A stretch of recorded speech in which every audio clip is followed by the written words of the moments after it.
जय हिंद दोस्तों। आज हम आकलन के बारे में पढ़ेंगे। आकलन क्या है?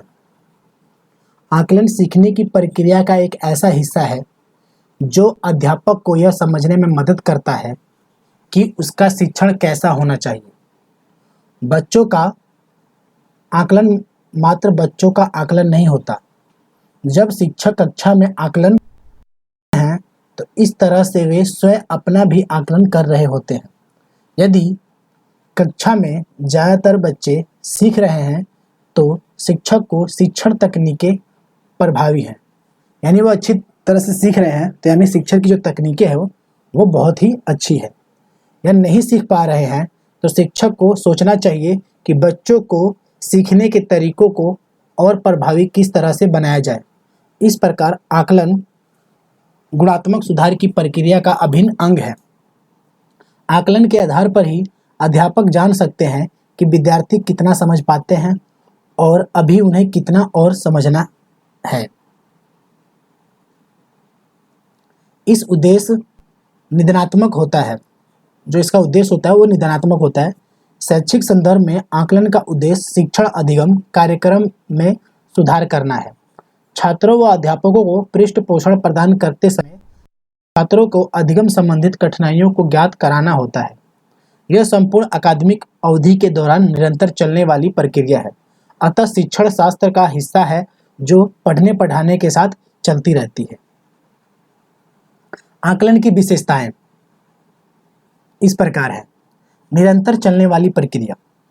आकलन कार्य एक कक्षा में निरंतर चलता रहता है, जो दिन, सप्ताह, महीने लगातार होने वाली मूल्यांकन है, जो बच्चे के शैक्षिक प्रदर्शन समय समय पर आकलन करता रहता है।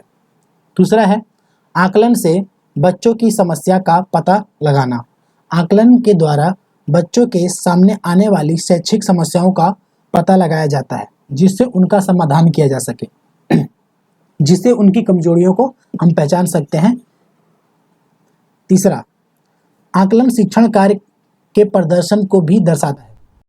आकलन के द्वारा न केवल बच्चों को शैक्षिक उपलब्धियों का पता चलता है, बल्कि इससे एक अध्यापक की शैक्षणिक तकनीकी एवं विधियों की कुशलता का भी पता लगता है कि वो अपने बच्चों को किस तरह से पढ़ा रहा है।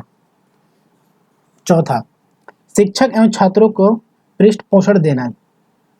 आकलन की सहायता से बच्चे एवं अध्यापक अपने शैक्षणिक प्रदर्शन के बारे में सूचना प्राप्त कर सकते हैं। अब पढ़ते हैं आकलन के गुण।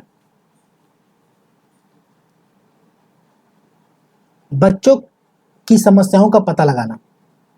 निरंतर आकलन करने से अध्यापक बच्चों के अधिगम संबंधित समस्याओं का पता लगा पाता है एवं फिर उन समस्याओं को हल करने यानी समाधान करने की में मदद करता है। इससे बच्चे अपनी पूर्ण क्षमता से अधिगम कर सकते हैं। इसके बाद दूसरा, बच्चों को उनके अधिगम संबंधित पृष्ठपोषण प्रदान कराना।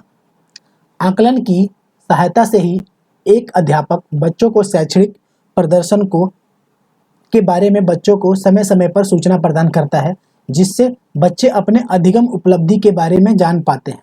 वे इस सूचना के आधार पर भविष्य के बारे में योजना बना सकते हैं। तीसरा, अध्यापक द्वारा स्वयं के शिक्षण प्रदर्शन का पता लगना। आकलन की सहायता से एक अध्यापक अपनी शिक्षण तकनीकों एवं विधियों की कुशलता का पता भी लगा सकता है कि शिक्षण कार्य में वे तकनीकें एवं विधियां कितनी उचित हैं और कितनी सफल सिद्ध हैं। कमजोरियों को भी पता लगा सकता है, प्लस बच्चे की कमजोरियों को भी पता लगा सकता है, और जिससे क्या कर सकता है वो अपनी और बच्चों को भी जो उनकी जो समस्या है उनको ठीक कर सकता है। चौथा, अध्यापक एवं विद्यार्थी को अपने कर्तव्य में के जागरूक रहना चाहिए। समय समय पर आकलन करने से एक अध्यापक को अपने शिक्षण कार्य की गुणवत्ता का पता चलता है एवं बच्चों को अनेक अधिगम स्तर का पता चलता है, जिससे आकलन द्वारा प्राप्त परिणामों के आधार पर यह पता चल सकता है कि वो अपने कार्य को कितनी कुशलता एवं कितनी क्षमता के साथ कर सकता है। नेक्स्ट, समय की उचित प्रयोग करने में सहायक। आकलन के द्वारा बच्चों को समय समय पर अपने प्रदर्शन की जानकारी प्राप्त होती रहती है, जिससे वह अपने उत्तम प्रदर्शन के लिए अधिक से अधिक समय का अधिगम प्रक्रिया में लगा सकते हैं। अब अगला है आकलन का मुख्य उद्देश्य। तो आकलन के मुख्य उद्देश्य क्या होते हैं? आकलन का मुख्य उद्देश्य सभी बच्चों को सीखने के लिए प्रेरित करना और प्रत्येक बच्चे की क्षमता, उम्र और स्तर को ध्यान में रखते हुए उसे एक निश्चित स्तर तक पहुंचाना है, जो कि बच्चों की उम्र के साथ कितना उम्र है उसको ध्यान में रखते हुए और उसके स्तर को रखते हुए शिक्षक का ये कार्य होता है कि उसको समझाना। नेक्स्ट, इस उद्देश्य की पूर्ति हेतु आकलन को सीखने के साधन के रूप में देखते हैं। केवल यह पता लगा लेना ही काफी नहीं होता कि बच्चों की शैक्षिक स्तर क्या है।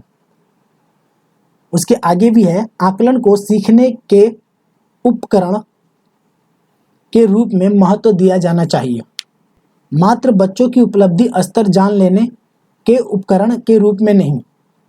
आकलन के द्वारा बच्चों के उपलब्धि स्तर का अनुमान इस प्रकार से लगाया जा सकता है। यदि हम भाषा की बात करें तो अध्यापक के लिए यह जानना आवश्यक है कि बच्चे कितना पढ़ लेते हैं, रुक रुक कर या परवाह यानी तेजी के साथ पढ़ लेते हैं, किंतु आत्मविश्वास के साथ अपनी बात कह पाते हैं कि नहीं। ये भी देखना जरूरी होता है बच्चों में कि क्या वो तेजी से पढ़ ही रहा है कि वो समझ भी रहा है और आत्मविश्वास कितना है। नेक्स्ट, आकलन में हमें बच्चों की सीखने की गति को सरसरी तौर से नहीं बल्कि गहराई से समझना चाहिए। हमें जल्दी जल्दी से बच्चों की सीखने की गति को नहीं समझना चाहिए बल्कि उनको गहराई से समझनी चाहिए, जैसा कि एक शिक्षक का कर्तव्य है। जैसे यदि वे ठीक से नहीं पढ़ पा रहे हैं तो उसका क्या कारण है? क्या वे कुछ अक्षरों को पहचानने में कमजोर हैं या उनमें शब्दों और वाक्यों को एक सार्थक इकाई के रूप में पढ़ने की आदत नहीं है, या ये भी सभी जानकारियां अध्यापक के लिए उपयोगी है।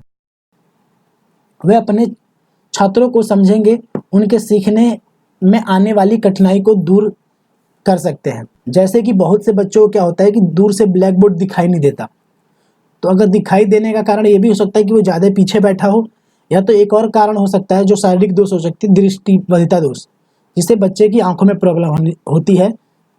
ठीक है, और ये इससे आकलन के द्वारा ये सब पता चलता है। नेक्स्ट, फिर तरह तरह की गतिविधियों एवं अभ्यास द्वारा अन्य तरीकों से सीखने के लिए बच्चे को प्रेरित करेंगे। अर्थात आकलन के द्वारा शिक्षक छात्रों को सीखने की प्रक्रिया में मदद करेंगे। केवल उनकी उपलब्धियों को ही नहीं परखेंगे बल्कि अध्यापक बच्चों के स्तर को जानकर उनकी कठिनाइयों को पहचानकर सुधारात्मक कदम उठाएंगे और उसको सुधार करेंगे। केवल अंक देकर श्रेणी में बिठाकर उन्हें संतुष्ट नहीं होना चाहिए।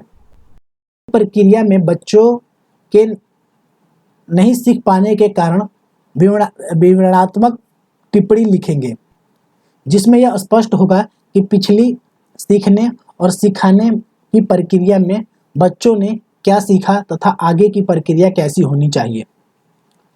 आकलन की प्रक्रिया में प्रत्येक बच्चे की तुलना उसकी स्थिति से ही की जानी चाहिए, दूसरों बच्चों की प्रगति से नहीं, क्योंकि सभी बच्चे सीखने की गति एवं समझ विकसित करने का समय एक जैसा नहीं होता है।